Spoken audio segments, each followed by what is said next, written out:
Los migrantes solicitantes de asilo ya no habrán de quedarse en México. La Corte Suprema de Estados Unidos le permite al presidente Joe Biden terminar con una política migratoria polémica. Recuerdan y honran a las víctimas de la tragedia de San Antonio, Texas. Familias migrantes llegan a expresar su solidaridad y buscan también cómo apoyar a los familiares de las víctimas. Y viajeros en todo el país a punto de salir de viaje por el Día de la Independencia. ¿Qué les espera? Tráfico, altos precios del combustible y problemas en los aeropuertos. Así iniciamos cierre de edición. Muy buenas noches y bienvenidos a cierre de edición. Les informa José Armando Ronstadt. Iniciamos con esta victoria para el gobierno del presidente Joe Biden por parte de la Corte Suprema de Estados Unidos. Los migrantes que llegan a este país solicitando asilo ya no tendrán que esperar en México. Desde Washington, Alfredo Miranda con los detalles. Sorpresivamente, la Corte Suprema, que previamente había emitido fallos apegados al conservadurismo extremo, le dijo a la administración Biden que está facultada para eliminar el programa Quédate en México. Fue un análisis correcto, un análisis específico sobre lo que el Congreso requiere de las personas, y esto, después de las últimas decisiones de la Corte tan negativas, esto es una decisión positiva que tiene sentido. Políticamente se la percibe como una victoria para la administración Biden, que se ha visto literalmente impedida por las Cortes de implementar una política migratoria acorde con sus concepciones. Esto es muy importante porque la administración Biden estaba frustrada, que no podía echarle marcha atrás a la política de Quédate en México, y logra una victoria importante políticamente para Biden porque él ahora puede echar marcha atrás hacia eso. La política impuesta por la administración Trump ha generado mucho dolor y sufrimiento para miles de personas. En el marco de la política exterior, impide que Estados Unidos cumpla con la norma internacional de asilo y literalmente obliga al gobierno mexicano a cargar con las consecuencias que provoca el movimiento humano en su territorio. Le crea unos problemas financieros, económicos, sociales, y humanitarios, ¿verdad? Y de nuevo los pone en algunos de esos casos a esas poblaciones en peligro. Así que yo creo que de nuevo esto es de beneficio para los migrantes, para México, para las personas que vienen de otros países, de Centroamérica u otros países, y para la seguridad de Estados Unidos. Hasta el cierre de esta entrega, a diferencia de otros fallos sobre los que se ha manifestado inmediatamente, la Casa Blanca se mantiene en absoluto silencio. Un abordaje sumamente precavido, porque les preocupa enormemente la percepción política electoral que pueda generar, porque desdichadamente la idea que ayudar a inmigrantes es sinónimo de castigo electoral, sigue pesando mucho, y en ese sentido creo que la administración va a ser muy cauciosa en cómo van a proceder. En un comunicado, el DHS manifestó su beneplácito con el fallo y dijo que harán esfuerzos para terminar el programa tan pronto como lo permita la ley. Desde Washington, Alfredo Miranda, cierre de edición. El resultado de esta política de la administración Trump se puede ver a lo largo de la frontera con México. Desde hace varios meses, migrantes que llegaron solicitando asilo se vieron rechazados y obligados a esperar desde Tijuana, Baja California, por ejemplo. Ahí está Vicente Calderón, que nos tiene algunas reacciones. Los migrantes del albergue Juventud 2000 llevaron a sus niños al centro de salud para protegerlos contra el COVID. Saben que para pedir asilo en Estados Unidos deben estar inmunizados. Lo que muchos no sabían es que este jueves la Suprema Corte de Justicia estadounidense respaldó terminar con el programa Protocolos de Protección al Migrante, o MPP por sus siglas en inglés, que les obligarían a esperar en México su trámite de refugio en la Unión Americana. Que no nos regresaran a México, que nos dieran la oportunidad de exponer nuestro caso y pedir el asilo. Esta madre hondureña pidió no revelar su identidad, pues no se siente segura en Tijuana, aunque la noticia de la cancelación del MPP le anima. Me da una esperanza más de, puedo seguir esperando y saber que al cruzar no me van a, si un día cruzo no me van a regresar. El MPP, también conocido como Quédate en México, fue impuesto por el expresidente Donald Trump en 2019. Empezaron devolviendo hondureños, guatemaltecos y salvadoreños a la frontera mexicana. Hay más de 1.500 expedientes de migrantes MPPs que fueron secuestrados, mujeres violadas, niños abusados. extorsión. Cuando el presidente Joe Biden llegó al poder, lo canceló. Al poco tiempo, una corte lo obligó a restaurar el programa. Ahora la nueva decisión judicial lo eliminó. Activistas calculan que hay cerca de 10,000 aspirantes al asilo esperando en Tijuana. Mariana Sánchez huyó de Michoacán por la violencia y aunque el MPP no incluye mexicanos, aviva el optimismo de que abran la frontera. Sí da esperanza y pues con ganas de seguirle echando ganas, no de rendirse. Y es que con MPP o sin él, los migrantes siguen arribando a las ciudades fronterizas desde distintos países. Mientras tanto, en los puertos de entrada como este en San Isidro, la gente que llega buscando asilo sigue siendo rechazada bajo el argumento de que están suspendidas las solicitudes de refugio debido a la pandemia y el título 42. En Tijuana, Vicente Calderón, Noticiero Cierre de Edición. Las autoridades presentaron las acusaciones a los 4 presuntos responsables de la tragedia de migrantes en Texas. Son los estadounidenses Homero Zamorano, de 45 años, quien manejaba el tráiler, y Cristian Martínez, de 28 años. Ambos recibieron cargos de tráfico humano. Podrían enfrentar pena de muerte. Los otros son los mexicanos Juan Claudio de Luna Méndez, de 23 años, y Juan Francisco de Luna Bilbao, de 48 años de edad. Ahora vamos a pasar a más información de San Antonio, donde continúan las muestras de dolor por los migrantes fallecidos dentro de un camión. La comunidad se reunió en la catedral de la ciudad para pedir por los que fallecieron. Jessica Guerrero con la siguiente historia. El arzobispo de San Antonio, Gustavo García Siller, afirmó que la Iglesia Católica en la ciudad está dispuesta a ayudar de cualquier forma a los migrantes y familias que estén próximos a llegar con algún tipo de visa humanitaria. Ante este terrible suceso, él culpa a Estados Unidos de este tipo de tragedias al no querer regular la migración en este país. Abandonaron un tráiler. No, abandonaron a personas a morir.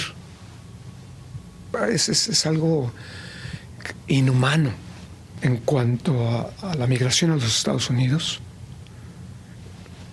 Nosotros somos los responsables porque nosotros podemos hacer algo. La iglesia de San Fernando en San Antonio, Texas, celebró una misa en honor a las 53 víctimas de esta tragedia humana. Ahí se dieron cita migrantes como Alexander, que llegó hace 2 días a San Antonio junto a su familia, después de esperar su solicitud de asilo por 1 año en México, algo que se convirtió en una pesadilla. Lo que nosotros pasamos fue realmente impactante porque es un país discriminante, que discriminan a la gente, realmente hay mucha delincuencia y la gente lo toma de menos a uno. Alexander estuvo esperando en ese país por la política permanecer en México, eliminada el día de hoy por la Corte Suprema, algo que el arzobispo de San Antonio celebra. A su vez, nos comentó que ha visitado a los sobrevivientes en los hospitales, quienes se encuentran en estado crítico. Las 6 visitas a los hospitales que hice, pues la mayoría de ellos estaban inconscientes. Pero yo sí estoy consciente. Entonces, estar presente ante otro ser humano es otra vida, y el respeto a la vida. El arzobispo nos mencionó que ayudarán a los migrantes y a las familias que necesiten con ropa, comida y alojamiento por medio de la organización Caridades Católicas. Reportó desde San Antonio, Texas, Jessica Guerrero, cierre de edición. En una remota comunidad de Oaxaca, los familiares de uno de los inmigrantes que viajaba en el camión de la muerte y que milagrosamente se salvó, esperan ansiosos su regreso a casa. Víctor Blázquez está en la Ciudad de México y nos trae reacciones. En medio de los caminos de terracería que conducen a un pueblo casi abandonado se pueden ver estas humildes casas. Aquí, en medio de la sierra, en el municipio de San Miguel, Huautla, en el estado de Oaxaca, vive la mamá de José Luis, quien le tiene un mensaje. Que le eche muchas ganas, pues, para que regrese conmigo. José Luis es el segundo hijo de doña Florencia. Desde pequeño se dedicaba al campo y después se incorporó a las filas del ejército, donde causó baja para buscar el sueño americano, sin saber que su pesadilla comenzaría en una caja de tráiler. Trabajaba en el ejército, hasta últimamente, la verdad no sé qué tiempo tiene que él se dio de baja, ni tampoco sé qué día arrancó para allá, que se fue para el otro lado. Aquí poco se habla, el único que se escucha es el correr del viento que pega en los árboles y en las casas de un poblado cuyos habitantes son casi en su totalidad migrantes. Los pocos que quedan aquí son los viejos que esperan algún día regresen sus familiares. Y entonces me entero de que un muchacho de aquí de Cerro Verde se accidentó. Y tengo que venir a ver a la señora, que es mamá de este muchacho, para que lleve toda su documentación a lugares correspondientes, pues a donde tiene que presentarse. Se sabe que José Luis iba acompañado de su primo Javier, de quien aún no se sabe nada. Y mientras las horas pasan, los familiares viven en la angustia por volver a abrazar a estos jóvenes que iban buscando el sueño americano. En Ciudad de México, Víctor Blázquez, cierre de edición. Lamentablemente, entre las tragedias de migrantes, pues no se detienen. 4 indocumentados fallecieron después de que el vehículo en el cual viajaban se estrelló contra un camión en Encinal, también en el estado de Texas. Según el Departamento de Seguridad Pública, eran perseguidos por la patrulla fronteriza. Les dieron la orden de detenerse, pero el chofer aceleró tratando de escapar. Lamentablemente perdió el control y desencadenó este trágico accidente. Una breve pausa, regresamos con más información a cierre de edición. Millones de personas se preparan ya para tomar carreteras y aeropuertos. La pregunta es, ¿qué les espera en estas vacaciones cortas? Una popular aplicación de transporte revela cuántos abusos sexuales ocurren contra sus usuarios.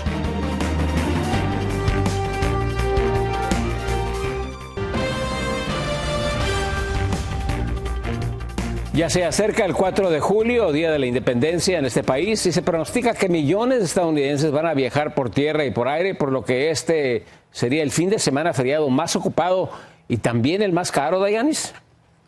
Muy buenas noches, José. Efectivamente, y es que a pesar de la inflación, los altos precios de la gasolina, así como la cancelación y retrasos de vuelos por todo el país, la Asociación Americana de Automóviles, la AAA, pronostica que habrá un incremento del 4% de viajeros en comparación con el año pasado, especialmente después de 2 años de la pandemia.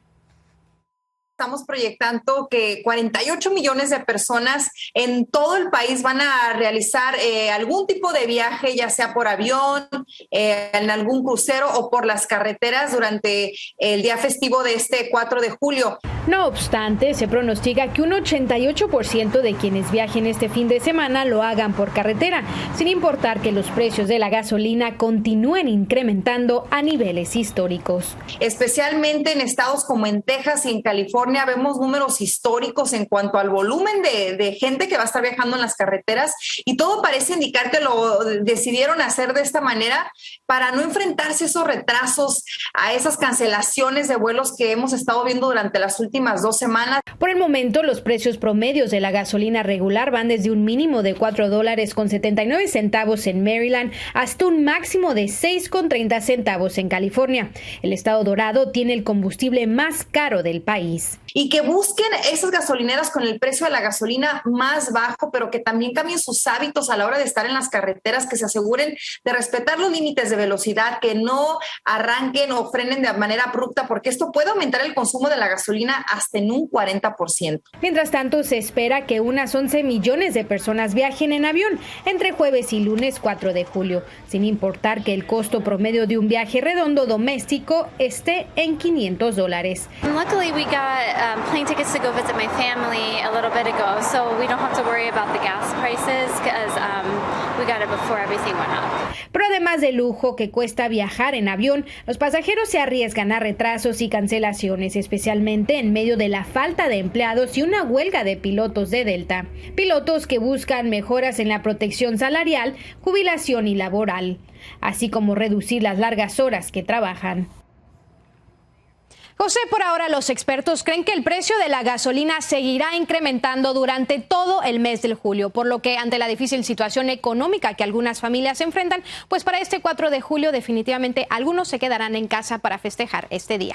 Regreso contigo. Muchísimas gracias a Dayanis. Bueno, y si usted planea celebrar este lunes 4 de julio, también habrá de imaginarse que este año le va a salir un poco más caro. Mire esto, el costo de los productos para preparar la carne asada, los hot dogs, las hamburguesas, aumentó un 17% comparado al pasado año. O sea que el precio de una canasta con lo que se necesita para cocinar en el Día de la Independencia subió de $69.68 a $84.12. La aplicación de transporte Uber publicó datos preocupantes sobre la seguridad de los pasajeros. En un reporte con datos del año 2020 reveló que se registraron 998 casos de abuso sexual en los vehículos que trabajan en esta plataforma. Esto incluye 141 reportes de violaciones. En el 2019 registraron 247 casos. Una pequeña pausa. Los invitamos a que sigan con Cierre Edición. Conozca a la niña científica que revoluciona las plataformas sociales. El día histórico en la Suprema Corte de Justicia, juramenta la primera magistrada afroamericana.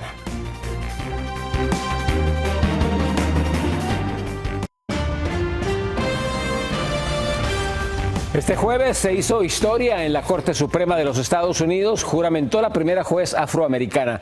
María Teresa Saravia nos trae los detalles sobre la juramentación de la magistrada Ketanji Brown Jackson. Ketanji Brown Jackson entró en los libros de historia al juramentar en la Corte Suprema para convertirse en la primera jueza afroamericana en integrar el máximo tribunal de Estados Unidos. En una breve ceremonia en el edificio de la Corte Suprema, Jackson, acompañada de su esposo y sus 2 hijas, hizo 2 juramentos. En el primero, juró defender la Constitución y en el segundo, prometió administrar justicia sin importar de quién se trate y dar derechos iguales a ricos y pobres. Con 51 años de edad, es la magistrada número 116 de la Corte y reemplaza a Stephen Breyer, quien se retiró al mediodía de hoy.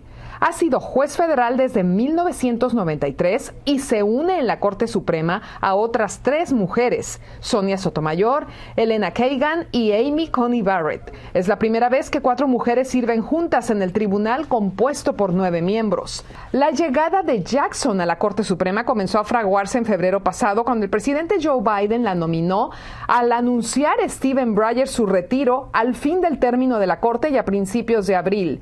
El Senado la confirmó con una votación de 53-47 que incluyó el apoyo de 3 republicanos. Jackson iniciará sus labores de inmediato y aunque la Corte acaba de terminar la mayor parte de su trabajo hasta el otoño, podrá participar en apelaciones de emergencia que se presenten ocasionalmente. Eso le dará tiempo a la juez de familiarizarse con los cerca de 24 casos que el tribunal ya acordó escuchar a partir de octubre, así como cientos de apelaciones que se apilarán este verano. María Teresa Saravia, cierre de edición.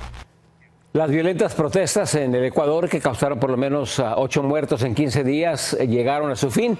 Los líderes indígenas llegaron a un acuerdo con el gobierno que accedió a bajar el precio de los combustibles, eliminó también un decreto de los proyectos petroleros y reformó uno similar para la industria minera. Las revueltas causaron escasez de alimentos y medicinas y costaron al país $213 millones.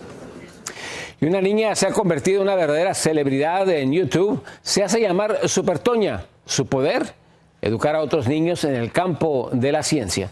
Desde Bogotá, Colombia, Carolina Gómez nos tiene su historia. Bien, soy una niña STEAM. STEAM, ¿qué será STEAM? Pues yo te lo contaré. STEAM es ciencia, tecnología, ingeniería y matemáticas. Tan solo tiene 6 años y ya es toda una celebridad. ¡Qué asombrosa, Toña! ¡Wow! ¡Qué increíble eres! Eres una genia.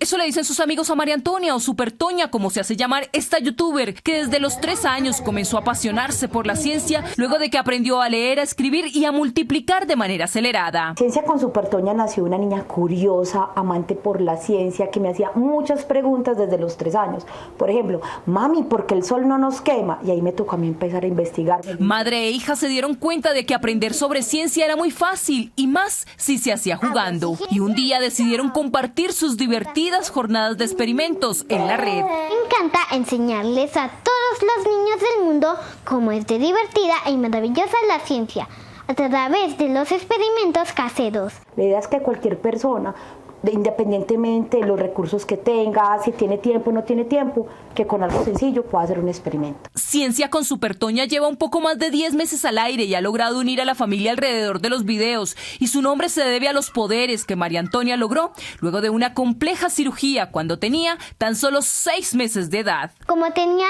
algo en el corazón, me lo sacaron. Y miren, me quedó una cicatriz.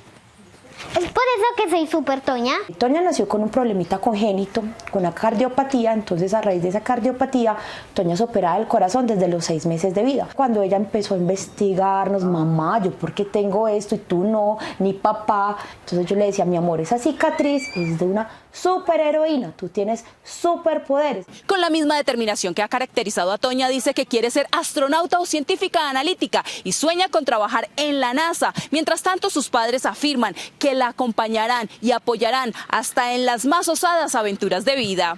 En Bogotá, Colombia, Carolina Gómez para cierre de edición. Muy bien por Super Toña. Vamos a una pequeña pausa y regresamos. Un crucero tiene el cóctel más caro de la galaxia, pero ¿qué lo hace tan especial? Se lo diremos al regresar.